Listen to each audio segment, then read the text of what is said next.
খোদ শিলচর সামাজিক ক্রীড়া ও সাংস্কৃতিক সংস্থার পক্ষ থেকে 5 জনকে সংবর্ধনা জানানো হয়। একজন হলেন অসম হকি সংস্থার যুগ্ম সচিব তাহেরা লস্কর, আরেকজন হলেন হজ প্রশিক্ষক আবুল হোসেন মাছার ভূঁইয়া, বাকি 3 জন হলেন নিঃস্বার্থে হজযাত্রীদের সেবা করা আমির হোসেন লস্কর, রিয়াজউদ্দিন লস্কর, আলিমুদ্দিন লস্কর। মুখ্য অতিথি ছিলেন ডক্টর তুষারকান্তি কাননুগো।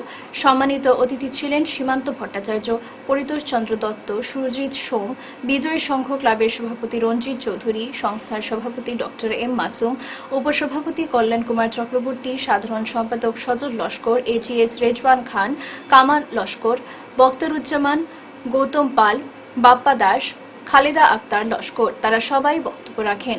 অসম হকি সংস্থার যুগ্ম সচিব তাহেরা লস্করের হাতে সম্মাননা তুলে দেন তুষারকান্তি, কল্যাণ কুমার চক্রবর্তী। আবুল হোসেনের হাতে সম্মাননা তুলে দেন পিসি দত্ত, ডক্টর এম মাসুম। রিয়াজ লস্করের হাতে তুলে দেন কামাল লস্কর, রেজওয়ান খান, তাজউদ্দিন। আমির হোসেনের হাতে তুলে দেন সুরজিৎ সোম, গৌতম পাল, রঞ্জিত চৌধুরী, রেজওয়ান খান। উত্তরীয় শাল ফুলের তোড়া ও একটি স্মারক তুলে দিয়েছেন। যে যারা 3 জন আসছেন, একজন হজ কমিটি এবং একজন ট্রেনার। আমি যখন কলেজে টিচার ছিলাম, গুরুচরণ কলেজে, তখন এখানে 2 জন টিচার ছিলেন, রহমান স্যার আর হাসিম আলী স্যার। পরে যখন একজন তো ওয়াইফ নিয়ে গেছিলেন, হাসিম আলী স্যার। তো হজটার যে বিশাল যে একটা পরিক্রমা, এটা লাস্ট পরিক্রমাটা ডেঞ্জারাস। এখানেই মানুষের ভিড়ে মানে এত বেশি স্ট্যাম্পেড হয়, যার ফলে নানান ধরনের সমস্যা আসার।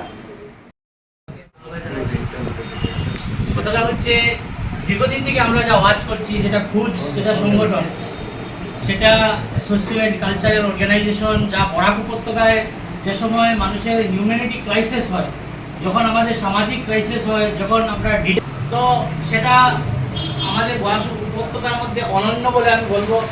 সেজন্য আমাদের সেই খুঁজ, যেটা আমি সবসময় দেখেছি সজলদা বা আপনাদের সবার নেতৃত্বে, এইসব যখনই সোসাইটির